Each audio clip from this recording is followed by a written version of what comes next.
ইরানের অর্থ ফেরত দেবে যুক্তরাষ্ট্র, জানালেন ট্রাম্প। নেতানিয়াহুকে সামলানো কঠিন, সবকিছুতে বোমা মারতে চান, বক্তব্য ট্রাম্পের। আরও জানাবো, লেবাননে বিস্ফোরণে ইসরায়েলি সেনা নিহত। এরপর থাকছে ইরান যুক্তরাষ্ট্র চুক্তির পর তেলের দাম আবার কমেছে।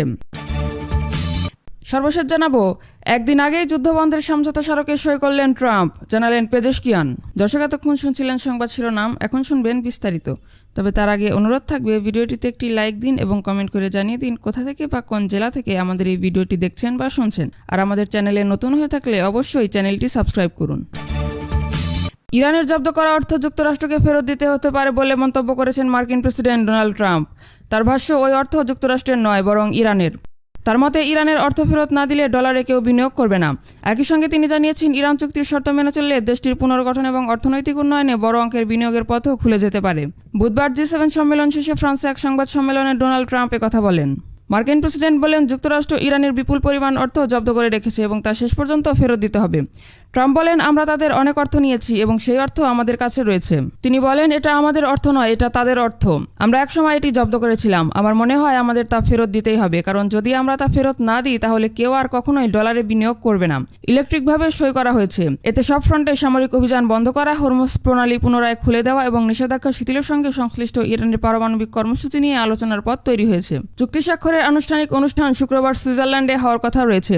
চুক্তি অনুযায়ী আঞ্চলিক অংশীদারদের সহযোগিতায় ইরানের পুনর্গঠন এবং অর্থনৈতিক উন্নয়নের জন্য অন্তত $300 বিলিয়ন একটি পরিকল্পনা তৈরি করবে যুক্তরাষ্ট্র।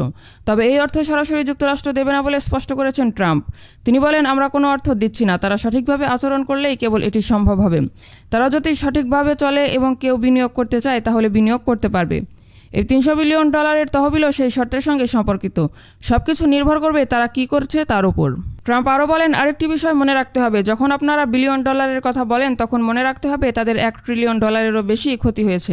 ইরানের ওপর সম্ভাব্য নিষেধাজ্ঞা শিথিলের বিষয়ে জানতে চাইলে তিনি বলেন, তারা সঠিক আচরণ করলেই কিছু না কিছু ঘটবে।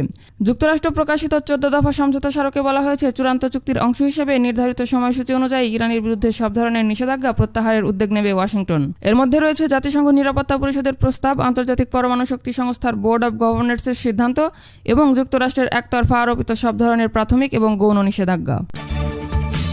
ট্রাম্প প্রশাসনের এক জ্যেষ্ঠ কর্মকর্তা জানান, মার্কিন প্রেসিডেন্ট এবং ইসরায়েলি প্রধানমন্ত্রীর মধ্যে হওয়া বেশিরভাগ ফোনালাপেই নেতানিয়াহু নতুন সামরিক পদক্ষেপের প্রয়োজনের কথা তুলে ধরেন।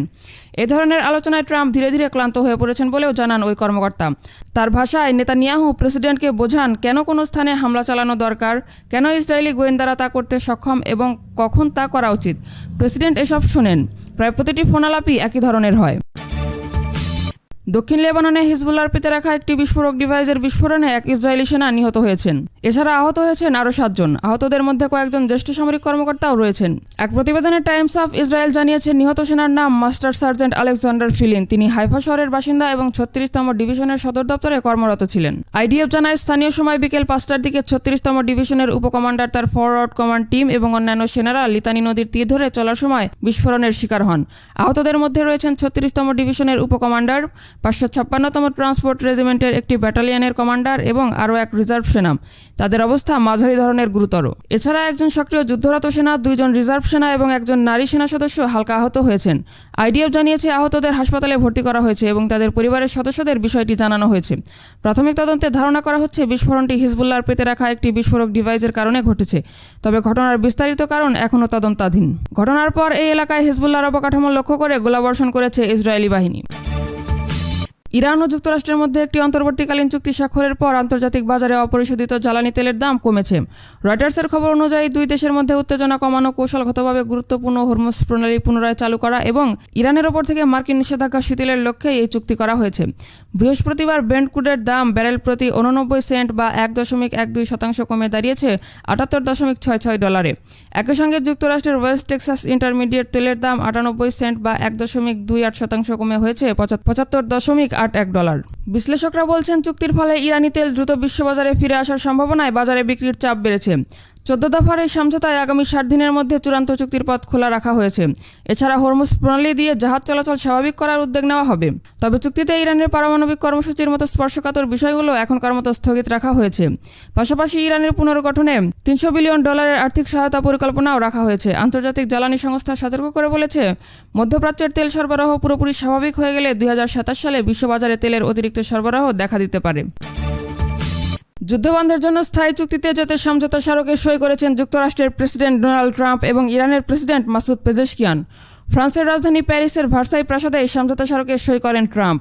পরে প্রাসাদ ছাড়ার আগে তিনি সাংবাদিকদের বলেন, এটা সই হয়েছে, আমি ভার্সাতেই মাত্রই এটাতে সই করেছি।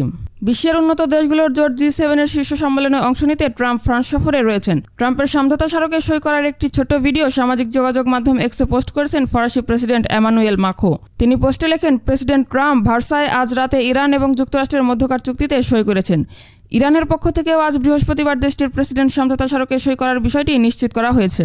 ইরানের পররাষ্ট্র মন্ত্রণালয়ের মুখপাত্র ইসমাইল বাঘাই দেশটির রাষ্ট্রায়ত্ত সংবাদ সংস্থা ইরনাকে বলেন, প্রেসিডেন্টের সই করার মধ্যে দিয়ে ইসলামাবাদ সমঝোতা স্মারকের খসড়াটি চূড়ান্ত করা হয়েছে।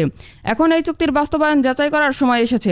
ইসমাইল বাঘাই জানান, সমঝোতা স্মারকটি ইলেকট্রিকভাবে সই হয়েছে, অর্থাৎ দুই দেশের প্রেসিডেন্ট দূরবর্তী একটি অবস্থানে থেকে এই সমঝোতা সই করেছেন। তিনি বলেন, এটা নিয়ে কোনো আনুষ্ঠানিকতার পরিকল্পনা নেই ইরানের। এর আগে সুইজারল্যান্ড সরকারের পক্ষ থেকে বলা হয়েছিল, স্থানীয় সময় শুক্রবার দেশটির লুসার্ন হ্রদের পাহাড়ি এলাকায় একটি বিলাসবহুল হোটেলে চুক্তি সইয়ের অনুষ্ঠান হবে। এতে যুক্তরাষ্ট্রের ভাইস প্রেসিডেন্ট জেডি ভ্যান্স এবং ইরানের পার্লামেন্টের স্পিকার বাঘির গালিবাফ উপস্থিত থাকবেন। তবে একদিন আগেই এতে সই করার কথা জানালো দুই দেশ। এর আগে গতকাল বুধবার মধ্যপ্রাচ্যে যুদ্ধবন্ধে ইরানের সঙ্গে করা সমঝোতা স্মারকের নথি প্রকাশ করে যুক্তরাষ্ট্র। মার্কিন প্রশাসনের এক ঊর্ধ্বতন কর্মকর্তা 14 দফার এই নথি পড়ে শোনান। সমঝোতা স্মারকে হরমুজ প্রণালী আবার খুলে দেওয়ার কথা বলা হয়েছে। পাশাপাশি ইরানের ওপর থেকে নির্দিষ্ট কিছু আর্থিক নিষেধাজ্ঞা শিথিল করার কথাও বলা হয়েছে। এছাড়া ভবিষ্যতে আলোচনার সময় ইরানের পারমাণবিক কর্মসূচির বিষয়টি নিয়ে কাজ করা হবে বলে প্রত্যাশার কথা তুলে ধরা হয়েছে এতে। এখন যুক্তরাষ্ট্র ও ইরানের মধ্যে চূড়ান্ত চুক্তি নিয়ে আলোচনার জন্য 60 দিনের একটি সময়সীমা শুরু হবে। এর আগে গতকাল বুধবার মধ্যপ্রাচ্যে যুদ্ধবন্ধে ইরানের সঙ্গে করা সমঝোতা স্মারকের নথি প্রকাশ করে যুক্তরাষ্ট্র। মার্কিন প্রশাসনের এক ঊর্ধ্বতন কর্মকর্তা 14 দফার এই নথি পড়ে শোনান। সমঝোতা স্মারকে হরমুজ প্রণালী আবার খুলে দেওয়ার কথা বলা হয়েছে। পাশাপাশি ইরানের ওপর থেকে নির্দিষ্ট কিছু আর্থিক নিষেধাজ্ঞা শিথিল করার কথাও বলা হয়েছে। এছাড়া ভবিষ্যতে আলোচনা